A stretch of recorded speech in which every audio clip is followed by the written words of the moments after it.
right, anyway, Yeguso ati nkonya kese so di dwuma ye de ahoden ye nyansa esom ewo ahoden mu. This is Occupying Stand with Saubed and featuring the man on the grounds, or no a grounds man, Kotoko Faba, featuring Chematen AKKK. Ono nene na o Manhyia. Ono nene nra o training grounds. Ibi obeka no in the womb. Media me be present on Kotoko Faba. KK na bibi aboko dia. Boko say. Na ana ebedi nkomo bebre. Enumre nti e dey ato form boko. But KK see ya enka mo se mo subscribe. Mo subscribe. KK see enka. Media ya na menka. Ojina chiro se ka. And don't forget to subscribe to the channel. It's very, very important. It helps our job to get better and bigger. Also subscribe and also now I said notification bell no hit it. Send a anytime you ever drop a video, no, you'll be the first to watch it. Say uncle.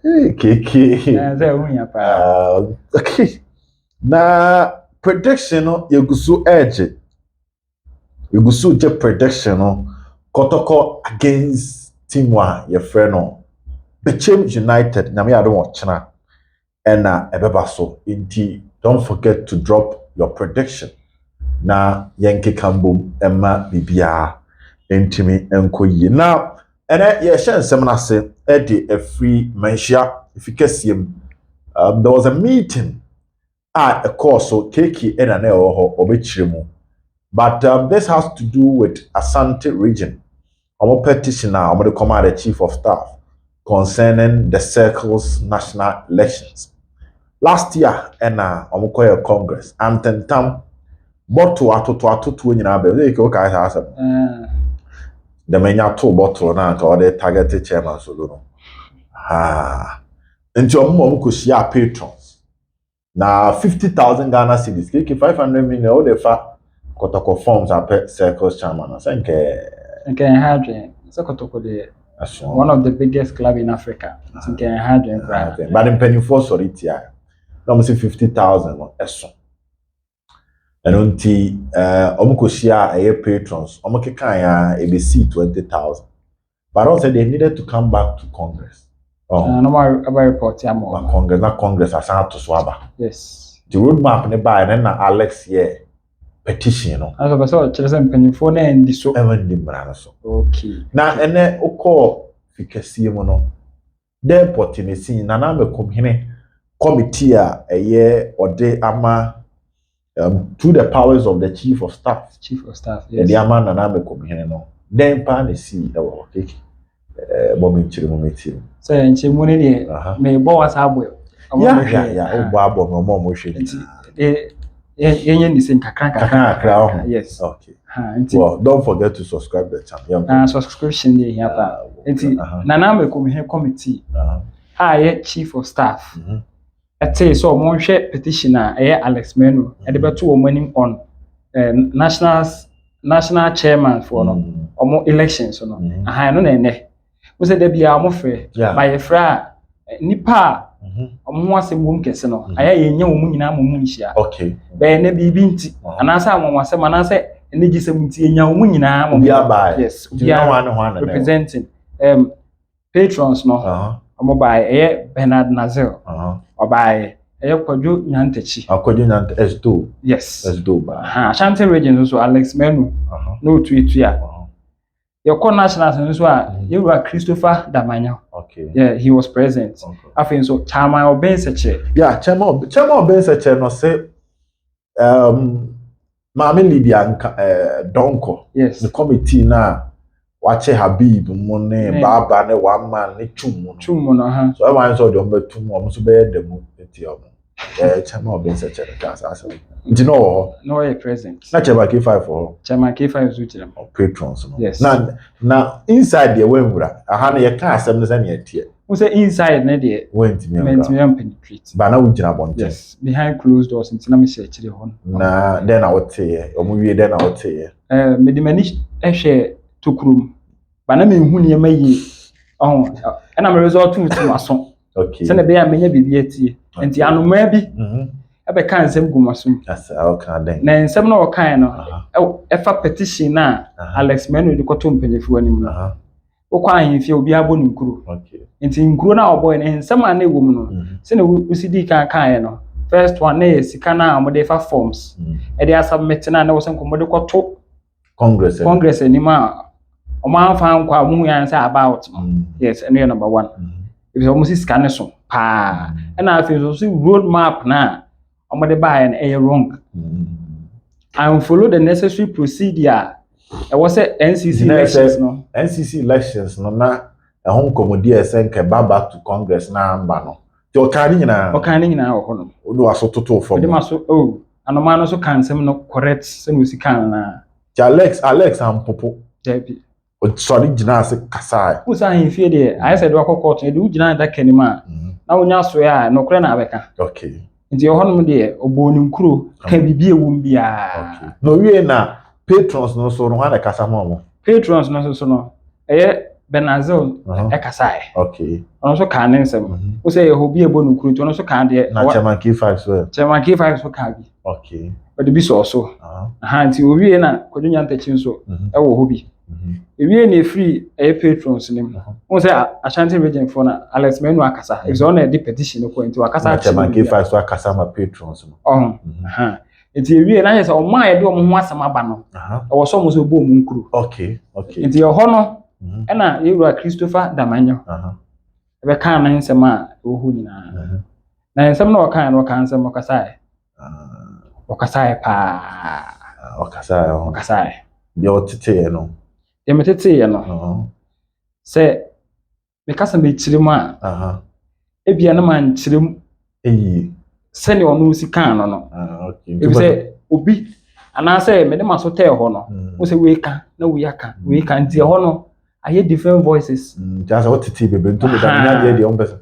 Okay. Na chairman obi so kasa ma national for no. Yes. Ono so de nsem tu da. Nti ne kra ne esen because training grounds there na me person mete back. Training grounds there mention nti ese dia o. Mention stories nya wo se me de back. Na na me community card there me kra no card because ne mba training no. Oni omo ka kosi se. Mu se ese opanyini onyina nkran ne muntutu nkran ne. E na committee no so opanyini bi na de share ne nsa. So what I say. Enti de okache omo ne say omo de abeto no nim. Wate na so pam. Ono so be report. So mu here further explanation and information ya na obeto ne nsa de aside den. They are from. They say no omanya obia no adise. Omati obia no adise. Enti say dia kodu ne say na na me komhine e be no report. Yes. Na no so report no ye no hia omomo a obe from back. But we here or the comma Mr. Kofi Bedu. You will have okay, say so Omante Bibi and Fini Wa. Nice, there are some no comma, you will have Kofi Bedu. Okay. Honor sound common call. Honor sound common a day. To say no, that's a circle selection. You better change a crack. National no. Send a bear. Before the necessary procedure. By Monday, we interviews me with circles for guaranteed or my assurance on the best studio. Oh, okay. Yeah, nice. Two key personalities. Baku from national, Baku from circles. On the best studio has it. By Monday, I say interview. Okay. Yes. Yeah. Yes. Anything I was almost subscribe no. One subscribe yeah hit notification bell na video no be na wanya bia I used to be catch it. It is circles and common their high which yes. Okay. Now young call and ra. Na watchi akwaja ache kakra okoye de ekoso oba yes se na me ka kire o nye ni nyina na beba abonten je be yi bebire na gu ho after the match e discussion na nye de aba but ye so no so no so yi pa ja bebire gu ho ai ja bebire gu ho then ekoso on se nra no na me kai set changes beba Kotoko starting 11 because na your person be breaking news but and then we any use Kotoko na eden a breaking dia say na yetimi chirim what I say and no na mo share video nya kan me ka jam say KK free training by no say Kotoko 11 no be bo against a year bechim no society e beba me kai say big players be brede embobi kai But na yempesi e de yebebodi but Kotoko na akandea ne esi etimi tu no nkyene. Enti then the see with train started with Lamptey. Bombing common from the only medi hu komo bebre na yenkan no. Because and the news ne ba bonten no. Nipa bebre e ka se Richmond Lamptey wa fake injury na wo mprai na wa hyede pra na wa ye no sa. We pra no nso mprai no wa hyede na ye no so we pra ne ade. What has been the training plan of Lamptey? Adakwajache for be 2-3 weeks na sena ye training for. Okay, yempeke free Afcon no. Ebaye no. Okay. Usa Afcon de bia no we training session bia no. Nti oba Kotoko camp no. We training no kama sena de bia we see no Blasters na. Nti emu ho no na onya injury. Ba won say your players bi wo ha. Aya no mo da team na koma so. Na team no so da o makoma so. Lamptey yes ankrofo ni bia. Okay. Nti enka ebino ma nkomo ho se beba wo se wo pra wo training ground say ni say there be wo say keeping no in shape. Ne manage no. Impo se wo pra mpo na kese kwa na wo say hu se ne bi say na ye be manage na ma at least nya 30 minutes 40 minutes kwa in games e be bo Kotoko. Nti ye hwe no training grounds da bia me kotete na me hwe training no say ye no 90 minutes Lamptey enye 90 minutes. Nti na onye training ma Kotoko wie. Debi. Ena enye ne no sa no yesesen kiremu kakra. Mo say training no. Ye start here ko park no. Ye wie ani aye cones ne. Ye wie a e bi ye serious ne ye piepia. Position. E ho no otimi ye first plan no running no. Ye cones no. Into ye position no ene passing no na ye start game na nkasa na. Eno no na wo ye kakra na arrest no. Okay, to ye kakra ti say o ma ye basics ni ade na o ma ye rhythms ni ade na coach no amana ko tranche. Enye say there bi ukaso amana ko tranche a na ye say onya ade. There bi. Okay. E doctor's advice. Nti o ma na rest kakra. Onye enwie. What I say? Okay, nti say na last 2 some ye mama mbela no. Yes. Nti o mo ma na nye wie say at least obenya energy ne dia abo games no. Tell any plan and temfa so. What I say? It say obesha game ya me no ko hwe nations match no. Who say na ya Kotoko 1. Na aka akra me akon. On any day no Lamptey bo awie. By a substitute no. Ye ni efiri mu do to aso. Na enye say bia wa hyeda na o say nyini film. Ana say na ne money bo na enso ani da bi. Na pra no. E no mo manage. So metena nche. Who say big game be chem no so wo ho no. What I say? Inti na wo so manage no. Say na be ya obetimi aye training kakra so na watimi akọ beche ma head. You say na say oh mama tia say the fitness level of Lamptey no is playing through injury. Any odo a o makoma say Asante Kotoko. Inti no omomma ebiama say obetimi abo be 70 minutes 60 minutes bisa. What I say? So man you full training na na ebe affecting wo match day no. Do you manage him? Be how many weeks you no manage him? Mo manage for 2 to 3 weeks. Who say na make am eni se ni hu gidigidi. There's a Lamptey modern bona ya e kaso as a Lamptey say obo kakra na o e man for kaso obo na me mfi nyina no enfiri ho no.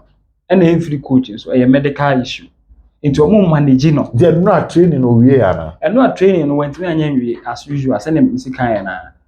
Oye warm up session eye cones no rhythm ni wie a won piepia kakra onya formation coach ne pese nka obo no nyambo e kina no e na omo rest no nje ho na so complaining ana omo rest no woni medical team no e din kita ho okay awon se me ho ntin komo kro na no mood no me ante mi hu se omudi nkomo oho ba ma ante west na no me de omo kan okay nti e ho no e na medical team no ehun say asem na wo kan from nkomo na mehwe no na say omo reaction e che ne situation no emu ye yi kakra anu ye den kakra wo hwe body language na okay enti onu mudi nkomo na no mo behwe coach na nim hu so onu so important player ma team no so mo hwe coach no mama coach no sign bi what I say enti ho no na no ma me de ba say Usha how want me more. I how want me more.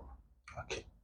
Now Asare mo dey no so ba na say because they say Kotoko report to dey say can asam no ba we agye free say me say me ko ba me kan kire obi me na wo e o triwe ti dey see Asare mo dey no. Ti no training na. Training no.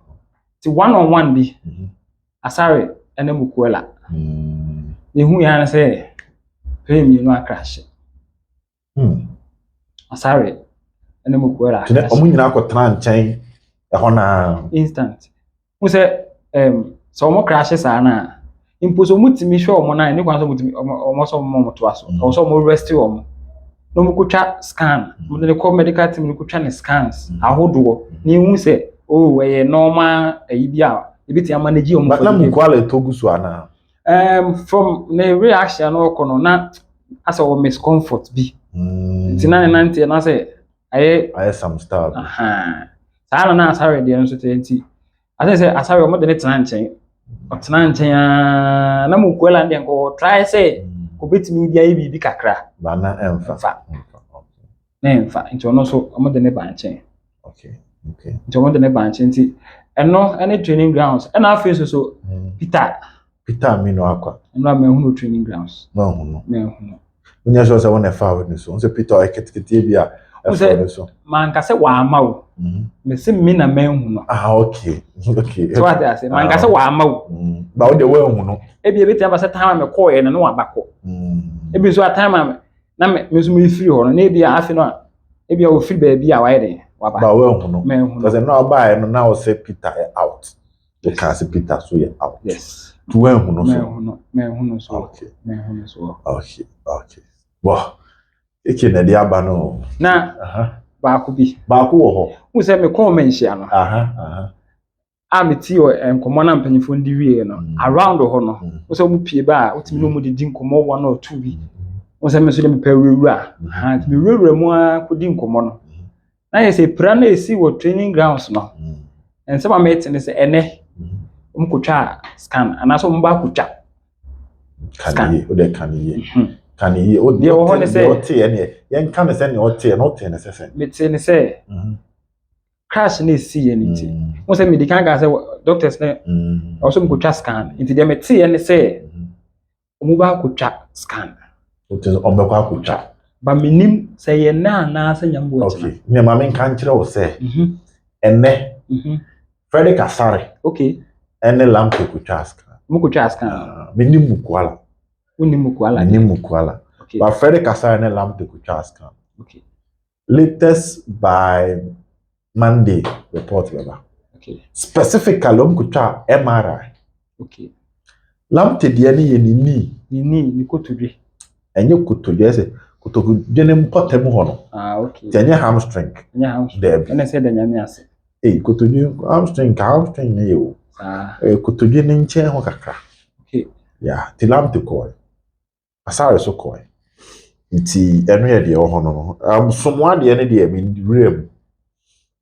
Omze Kotoko so publish say somoa so out of the game. But no ade o ma me Lamptey Mukwala Asare Peter Aka. These are 4 starters. Tina no na make say they are players that will miss the game. Nti it's a bit unfortunate. It's a hard game. You say players say abubo mudi nyambo echina Kotoko be hia omo ba. Kotoko be hia omo. From goalkeeper Asare to striker Mukwala, Lamptey, Somoa, Peter Akwano. Kotoko be hia omo nyambo echina. Gidi. Eso tina no players are mo be any opportunity abo no. Ese mo turn things around. Yes. Mo a mo de bia mo su se mo te bench mo nya bi mbo no. O tina mo nya bi ba. Ese mo sesa ne o. O se mo ma coach ne headache. Yes. O se mo ma ne headache se ne be ya mo bo ni ye a. Na we mo ba enye se wo ba ya wo be shi team there be you are coming to fight for your position in the team. Na Sheriff Mohammed o se assistant.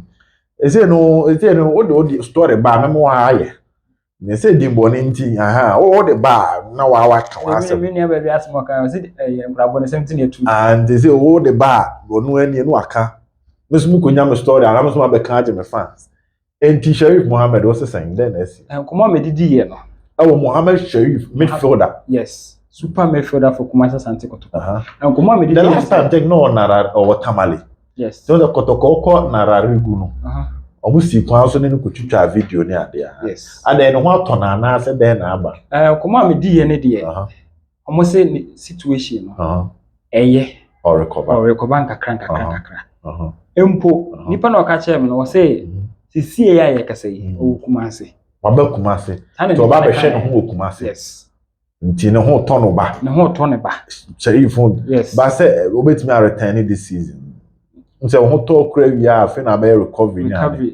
But it just ne recovery no. Likely say this season Kotoko 4% omoro na obetimi about the latter part e bia 5 matches be. Yes, sure. And now the way the panic cancer the recovery ne ko no. And na ma wo say nkranhye na na make say so mo person mo rush ne dia. Oh the video we fancy on be. So mo rush ne dia obetimi. But the recovery according to sources of keki. Yes. Where the source of your source. The source of your source. Or recover. Okay. Na Michael Che so condition so say out on so pra.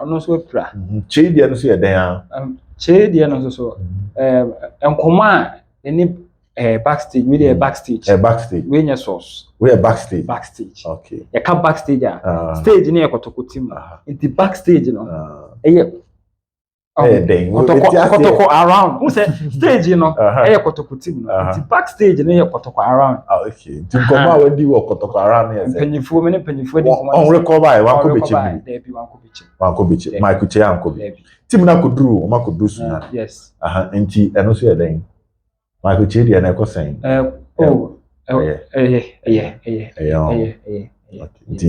if enche betimi hu no ni abompa se benya no in fine for oba na enya fine for that's a Kotoko injury so that's an injury so well Dr. Ibrahim Osman ono ena ochana obedi game a Kumasi Asante Koroko ene Bechem United airball na Nations FC etimi ehye team a your friend no ye Olympics by 1-0 no after the game Olympics head coach your friend no coachy this year na dem film Jimmy Kwabla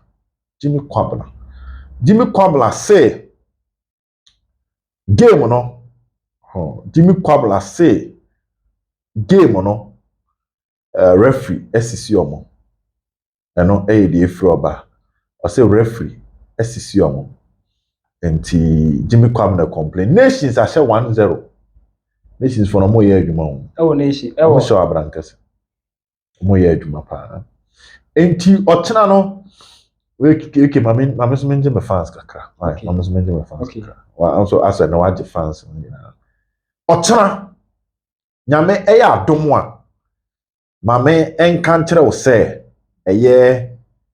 Asante Koroko NCC ne se Kotoko lose match eke story wa na ade ba me ya age fans say enya ade Asante Koroko ebe lose game nti ye hopeful ochena be chim no kwa na se be chim ne de me am fi ti obeko so wa catch them so obeko ti story be afi be chim dia be won on be hwehwe enti let's hope by Monday the update on Lamptey and Asare be bramo update on Lamptey and Asare be back on their fitness because the scan is expected to be out on Monday na ye hu the den because difficult game for Kotoko very very difficult for Kotoko and Ogum pamono penifo etiam enye pamono penifo etiam enye say ye be pamono ono no personally no I was already me no okay it's America say for Kotoko and Ogum enye say be